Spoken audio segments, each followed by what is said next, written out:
It was a story. It was the big story. There's always more to the story with our podcast. But the next Listen best on thing is BBC for us Sounds. to find those people and bear witness to what they have gone through. There are endless moments when this war feels pointless, and this is one of them. There are so many human tales of survival and recovery. An undeniable moment in this war. President Zelensky appearing in the heart of Kherson. The thing about this war which has surprised me the most has been the sheer resilience of people I have come across. Many predicted Russian troops would be wandering Kiev within days. Ukraine's defence has been both surprising and extraordinary, but it is still the underdog. Sadly, this war is still happening, and we will continue to tell the story of the conflict in Ukraine.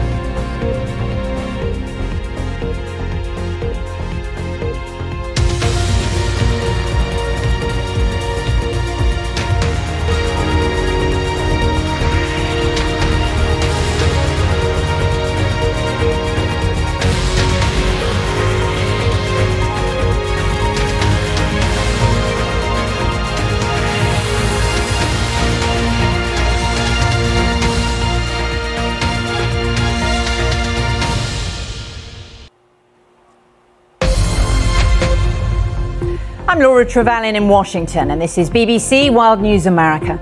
President Biden says the US banking system is safe. After regulators take control of two banks, the US leader tries to reassure Americans. In the UK, HSBC will buy the local arm of Silicon Valley Bank for just over $1. The US government approves a controversial oil project in Alaska. Activists respond on social media. Biden just approved the Willow Project with 92% of what ConocoPhillips originally wanted. Millions of young people, millions, asked him not to do this. As the leader of Belarus goes to Iran, we take a look at the impact of the war in Ukraine on global alliances. And at the Oscars, it's a near clean sweep for the sci-fi film Everything, Everywhere, All at Once.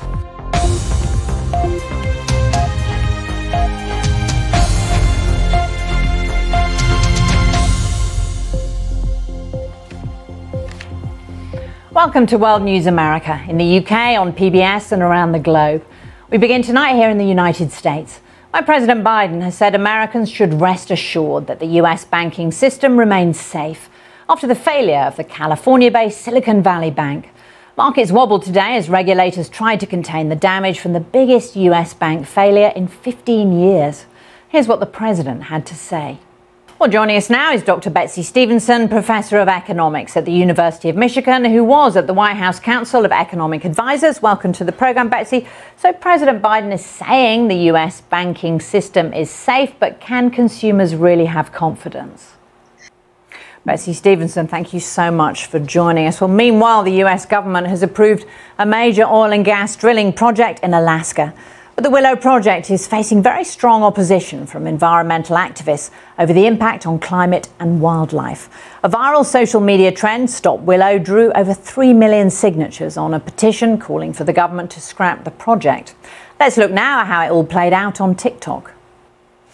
Meanwhile, a statement released by the Voice of the Arctic, representing Inuit communities in northern Alaska, says the decision reaffirms the widespread support across Alaska Native communities for the carefully designed resource development project and the long-term economic stability it offers for the people of Alaska's remote North Slope. With us now for more is our North America correspondent, Nomia Iqbal. Nomia, the Biden administration is also saying that this will provide jobs, despite this opposition we're seeing on TikTok. Nomia Iqbal, thanks so much for that analysis there. Well, let's go now to California, where President Biden is hosting the UK and Australian leaders in San Diego. The trio confirmed the so-called AUKUS security agreement. Under the pact, Australia will receive at least 3 nuclear-powered submarines from the US and a new sub to be built in the UK. The deal was signed in 2021 to counter Chinese military power in the Indo-Pacific region. Our defence correspondent, Jonathan Beale, has more. In the UK, broadcaster Gary Lineker will be back on the BBC's flagship football programme, that's Soccer Here in the US, Match of the Day this weekend. He was taken off air this week after he tweeted criticism of the government's new asylum policy that went against the BBC's impartiality rules. BBC Director General Tim Davie has today announced an independent review of the BBC's social media guidelines. Let's go now to the war in Ukraine, where there are conflicting reports in which both Moscow and Kyiv are claiming to have inflicted heavy losses as the battle for Bakhmut rages on. Russia has been trying to take it for months.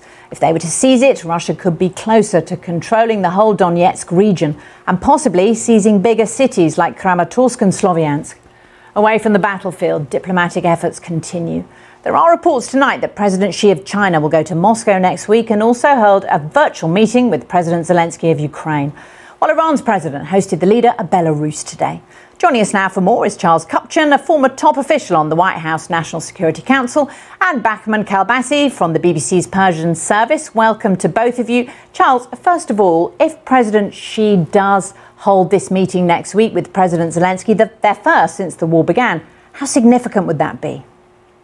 Charles Kupchan and Bahman Kalbasi, thank you both so much for joining us with that analysis there. While in other news now from around the world, Malawi has declared a state of disaster after Tropical Storm Freddie killed nearly 100 people there. Many others were injured, and police say rescue teams are overwhelmed. It's the second time in a month the region has been hit by the cyclone. Freddie is one of the strongest storms in history to hit the southern hemisphere. Neighbouring Mozambique has also been damaged. A court in South Africa has ordered thousands of nurses and teachers to end a week of strikes. National health officials say the walkout has affected services in the country's major hospitals. Army medics have been deployed to help. Strikers have been calling for more pay. Well, Everything, Everywhere, All at Once is a very good name for the film that won most of the Oscars last night, 7 in total, including Best Director and Best Picture. The film's star, Michelle Yeoh, was named Best Actress, making her the first woman from an Asian background to ever claim the prize. Our North America correspondent, Sophie Long, was watching. No slap last night. And before we go tonight, we've got some more extraordinary images for you.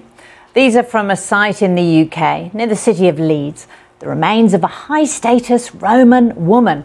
They're among dozens that were unearthed in what's thought to be the first Anglo-Saxon cemetery found in West Yorkshire. The skeletons date back 1,600 years. Think of that. They have been described as a once-in-a-lifetime find. Amazing. I'm Laura Trevelyan. Thank you so much for watching BBC World News America.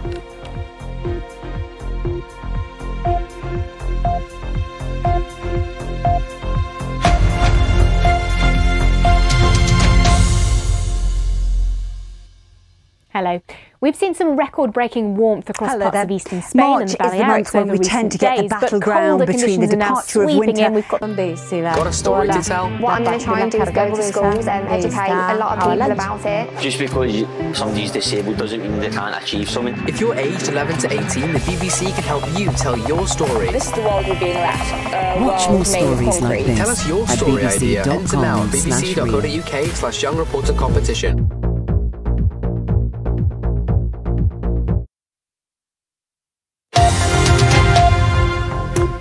Hello, I'm Christian Fraser. You're watching The Context on BBC News. A $200 billion project to build the next generation of nuclear submarines. On the Pacific coast, the leaders of the UK, the US and Australia agree the terms of the AUKUS Defence Pact. They'll build the next generation of submarines here in Britain and in Australia. A tense day on financial markets as the bank stocks continue their slide. President Biden reassures Americans their deposits are safe, despite the collapse of the Silicon Valley Bank. And another walkout. Tens of thousands of junior doctors on strike in England for 3 days, leading to some of the most serious disruption in NHS history. Tonight, with The Context, Lord Kim Darroch, the former British ambassador to the United States, who previously served as a national security advisor, and Ian Bremmer, the president of the political risk consultancy, the Eurasia Group.